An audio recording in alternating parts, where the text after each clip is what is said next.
second-degree murder. A Florida woman was found guilty of second-degree murder Friday after authorities said she zipped her boyfriend up in a suitcase and left him for dead back in 2020. Sarah Boone, now 47, told authorities her boyfriend got trapped in a suitcase and died during a game of hide-and-seek, court records show. The Florida couple had been drinking Chardonnay and doing puzzles in their Winter Park apartment. They thought it would be funny to hop in a suitcase as a part of the game, according to an arrest affidavit from the Orange County Sheriff's Office. Hello, everybody. It's Venspot, here with today's news. Today, we are talking about the latest breaking news from around the world. Let's get started here in the USA. St. Paul, Minnesota. A search is underway for a Minnesota man who was recently paroled for murder after he was charged with killing his pregnant wife and linked to another shooting. Michael Stowers, 36, is charged with 2 counts of second-degree murder in the October 19th shooting that killed 35-year-old Damara Alexis Kirkland, who was about 2 months pregnant. Officers responding to reports of gunfire found Kirkland's body crumpled on the floor. There were ultrasound photos in the apartment and a letter addressed to Stowers in the mailbox, according to the statement of probable cause filed Thursday. Stowers had been paroled from prison in March on a second-degree murder charge in the 2008 shooting death of a St. Paul man. He was on work release and living at a halfway house, but he had been granted a pass to visit a woman described in the probable cause statement as his ex-wife on the day of the shooting. Stowers filed for divorce in June, although it doesn't appear it had been finalized, other court records show. The owner of the apartment said Kirkland's estranged husband was living with her, which wasn't allowed because he wasn't on the lease. The owner said she was being evicted, the statement said. Minutes after Kirkland's shooting was reported, officers responded to a nearby carjacking and found a 36-year-old man on the ground wounded. The man said he left keys in the ignition of his car with the engine running while he got out to throw trash into the garbage. He said a man matching Stowers' description then approached and shot him, with a bullet breaking his femur. The gunman also fired at someone who was with the victim, but missed.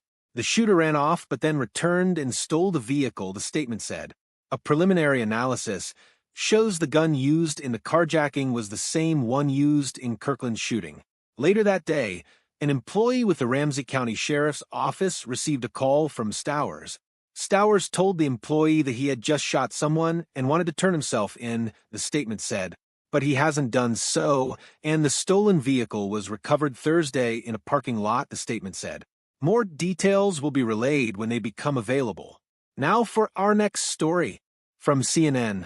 Tennessee authorities are searching for a man who they say called 911 claiming he had been chased by a bear, leading first responders to a dead body and sparking a manhunt for the caller. The incident began on October 18th, when a man called 911 pretending to be a distressed hiker, according to a Friday news release from the Monroe County, Tennessee Sheriff's Office. The caller identified himself as Brandon Andrade and claimed he fell off a cliff while running from a bear.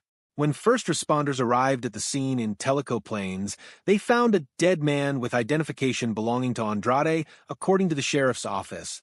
But investigators soon determined the body wasn't Andrade and that Andrade's ID had been stolen and used on multiple occasions, the sheriff's news release said. The dead man has still not been identified, according to the release. Investigators are currently working to develop a sketch of the victim to release to the public to help identify him.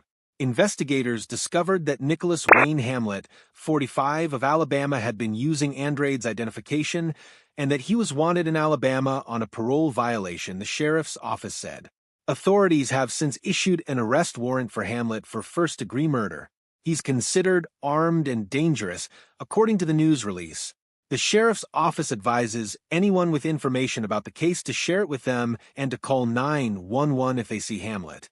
The sheriff's office is working alongside the FBI, the Tennessee Bureau of Investigation, and other agencies to identify the victim and find Hamlet. The release says, CNN has reached out to the Monroe County, Tennessee Sheriff's Office for more information. Tellico Plains, where the victim was found, is a small town in eastern Tennessee with a population of just under 1,000 people. And for our next story, A Florida woman who zipped her boyfriend in a suitcase for hours until he died found guilty of second-degree murder. A Florida woman was found guilty of second-degree murder Friday after authorities said she zipped her boyfriend up in a suitcase and left him for dead back in 2020. Sarah Boone, now 47, told authorities her boyfriend got trapped in a suitcase and died during a game of hide-and-seek, court records show. The Florida couple had been drinking Chardonnay and doing puzzles in their Winter Park apartment. They thought it would be funny to hop in a suitcase as a part of the game, according to an arrest affidavit from the Orange County Sheriff's Office. When Boone zipped up Jorge Torres Jr., 42, in a blue suitcase, 2 of his fingers stuck out. So she assumed he could open it, according to the affidavit. She went upstairs to bed and thought he would get himself out of the suitcase and join her, only to wake up and find him still in it and not breathing, the affidavit said. Evidence presented during the trial included videos found on Boone's phone where Torres could be heard frantically pleading to be released while Boone laughed and rebuffed him several times, a release from State Attorney Andrew Bain's office said. In the videos she recorded, the victim could be heard telling the defendant he could not breathe and asking to be let out of the suitcase. The release added. Boone responded with, "That's what you get. That's what I feel like when you cheat on me," and other taunts. "I can't King breathe, seriously," her boyfriend said in the phone video. The video shows Torres pushing on the suitcase and trying to get out, the affidavit said.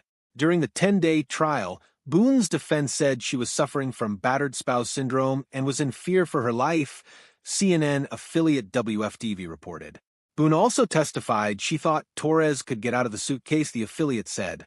She testified in her own defense for almost 5 hours, CNN affiliate WESH reported. Boone's attorney said they were very disappointed following the verdict, while the family of Torres was emotional and declined to speak with the media, CNN affiliate WESH reported.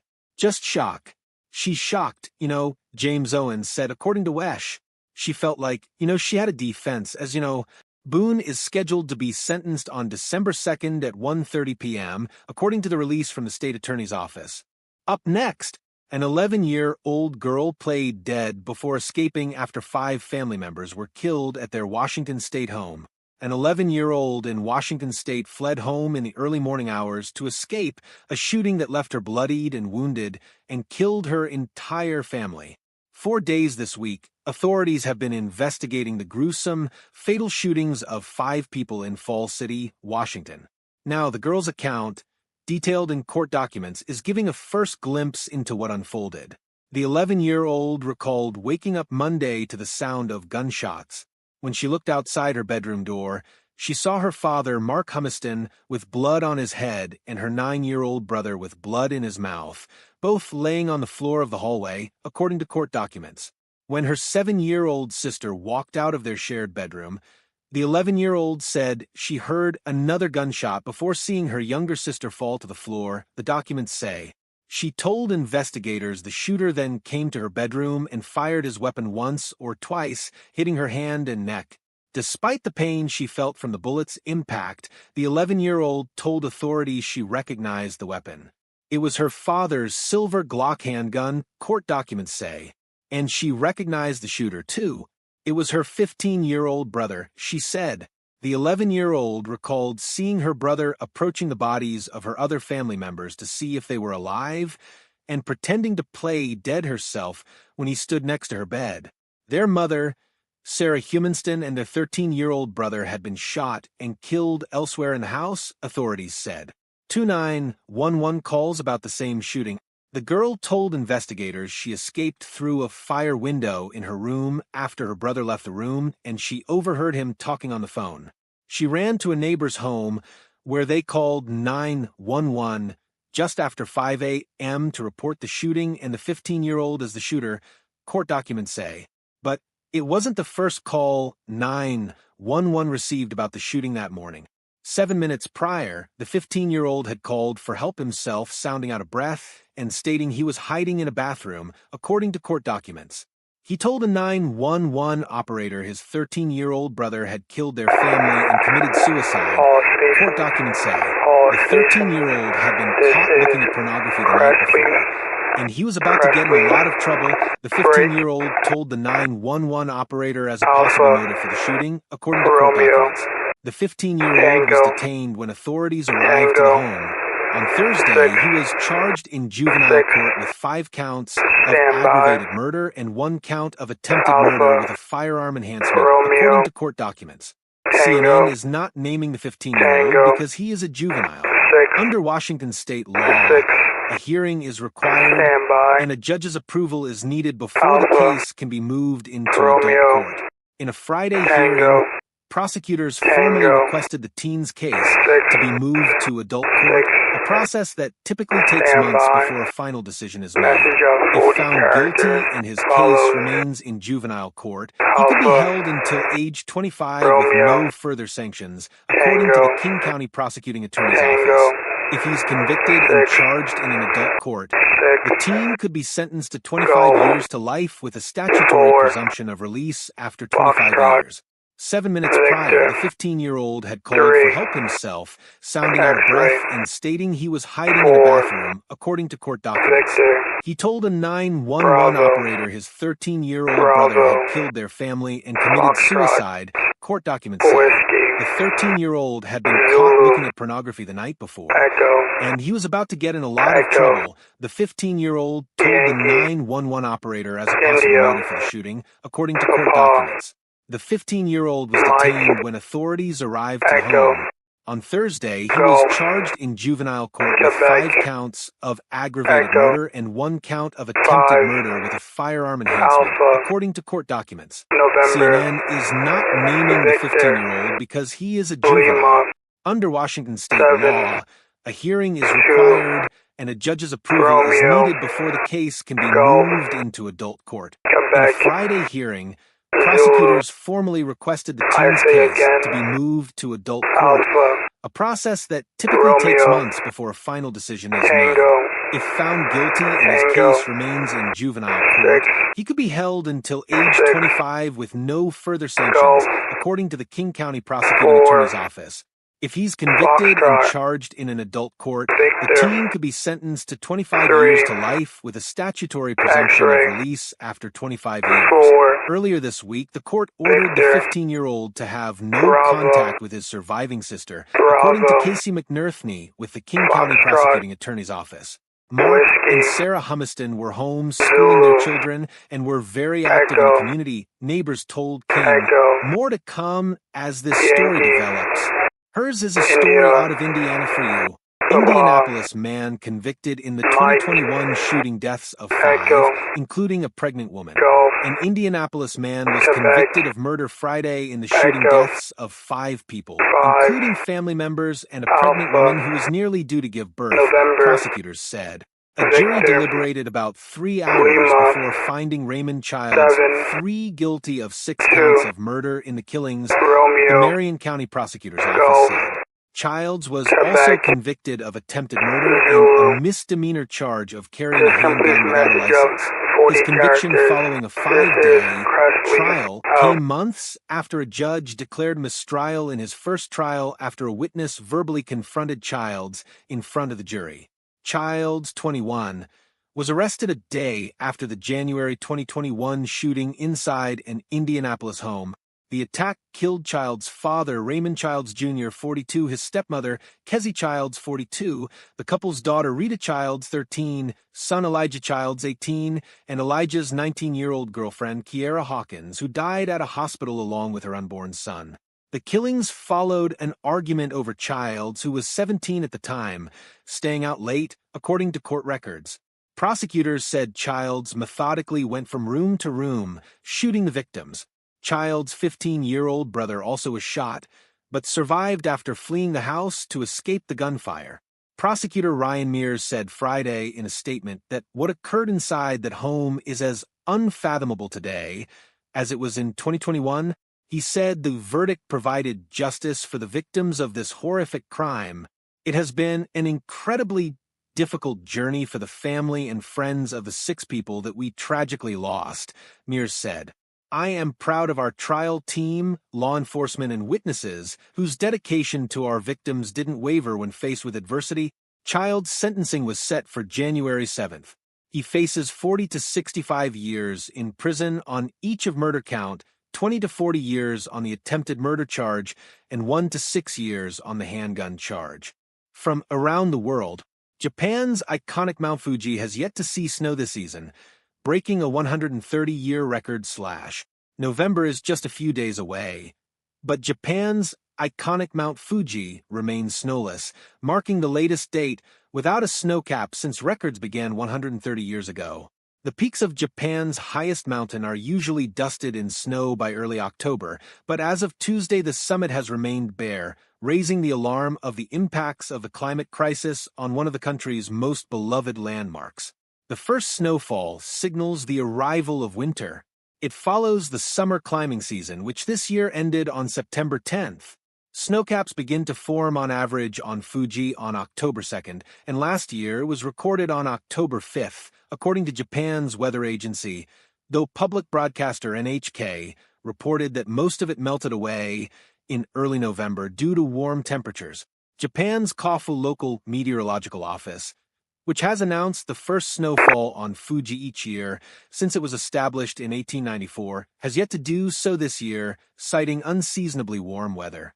Because of the fact that high temperatures in Japan have been continuing since the summer, and as it has been raining, there has been no snowfall, Shinichi Yanagi, a meteorological officer at the Kofu office, told CNN Tuesday.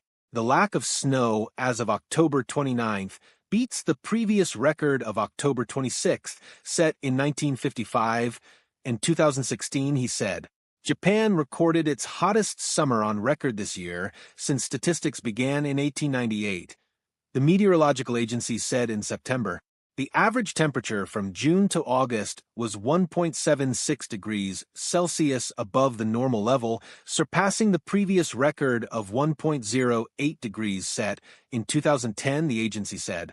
Japan remained unusually warm into fall, with at least 74 cities recording temperatures of 30 degrees Celsius, 86 degrees Fahrenheit, or higher in the first week of October, according to analysis from the nonprofit research group Climate Central. The unusual October heat Japan experienced was made 3 times more likely because of the climate crisis, Climate Central found. Japan's extreme summer heat was not a local event. This summer broke global heat records for a second straight year, with 2024 firmly on track to be the hottest year in recorded history. The natural climate pattern El Niño helped drive the spike in temperatures, as well as human-caused factors such as burning fossil fuels, the main driver of the climate crisis. Scientists have long warned that the world needs to limit global warming to 1.5 degrees above pre-industrial levels to stave off the most catastrophic impacts of climate change. A new study in January found that the climate crisis has reduced snowpack in most parts of the northern hemisphere in the last 40 years. Later snowfall on Mount Fuji could be a worrying indication of where the world is headed, with warmer winters having an impact on snow, tourism, local economies, food and water supplies, and even allergies. Straddling Japan's Yamanashi and Shizuoka prefectures, the 3,776-meter Mount Fuji is a UNESCO World Heritage Site and an icon of Japan. It's usually coated in snow for most of the year until the annual climbing season opens in July, welcoming millions of visitors eager to hike to the summit or watch the sunrise from its famed slopes. In recent years, the mountain has suffered from over-tourism, and Japanese officials previously told CNN that visitors were littering, overtaxing toilet facilities, and hiking in improper gear, which resulted in accidents or injuries. In July, authorities implemented a tourist tax and put new regulations in place to manage the crowds. Now, climbers must pay 2,000 yen, $12.40 per person, with a daily maximum of 4,000 climbers per day. And for some other news, breaking atomic barriers, the race to discover the world's heaviest element. Advancements in nuclear physics suggest the possibility of discovering stable, super-heavy elements. Researchers have found an alternative way to produce atoms of the super-heavy element livermorium. The new method opens up the possibility of creating another element that could be the heaviest in the world so far, number 120. The search for new elements is driven by the goal of finding versions that are stable enough to exist beyond a fleeting moment. In nuclear physics, there is a concept known as the island of stability, a hypothetical region in the upper reaches of the periodic table where as yet undiscovered superheavy elements could potentially last longer than just a few seconds. Scientists are working to explore how far the stability of atomic nuclei can extend. In a recent study led by researchers from Lund University in Sweden, a new technique was tested to observe the element livermorium, which contains 116 protons in its nucleus. This method has shown promising results, marking a critical step forward in the mission to create element 120, which would become the heaviest element ever discovered. We were able to register a livermorium nucleus in our detector just 8 days into the experiment, which shows that we had chosen pretty good settings from the start, explained Dirk Rudolph, a Lund University researcher involved in the study. The technology behind superheavy elements, put simply, creating new superheavy elements is a matter of pure mathematics. You take an already known element and then shoot an ion beam at that element to obtain an atomic nucleus with a higher number of protons by a process of a nuclear fusion reaction. The researchers in this study used an ion beam of titanium-50 containing 22 protons, which hit a target of plutonium-244 containing 94 protons. The result was livermorium with 116 protons. In practice, however, the process is extremely complicated as the vast majority of superheavy elements created in fusion reactions decompose immediately. In this study, it took some 5 quintillion attempts to successfully register a single nucleus of livermorium. The experiment campaign was conducted at the prestigious Berkeley lab in the United States. For Dirk Rudolph and his Lund colleagues, it is a feather in their cap to have been entrusted with supplying the new detector system for the extensive experiments at Berkeley. The detector from Lund, called SHREC, was flown to the United States in the researchers' hand luggage. The heart of the detector is a small box containing 14 customized silicon wafers. Research on superheavy elements first requires an accelerator to deliver an intense ion beam, which is then focused onto a target. The target consists of a thin layer of an element heavier than uranium. The product formed during the fusion reaction can be registered in a detector system after an efficient separation. I'm very proud that SHREC performed like clockwork in the experimental setup right after we brought it with us from Lund, says Pavel Golyabev, the detector expert in the Lund team. The livermorium experiment will continue for the rest of the year, after which the researchers plan to start work on trying to produce element number 120, which could take several years. Shrek has been funded primarily by the Knut and Alice Wallenberg Foundation and is the Lund team's main contribution to the experimental program at Berkeley. In addition to Berkeley Lab and Lund University, nearly a dozen other higher education institutions have participated in the project. Here is some out-of-this-world news for you.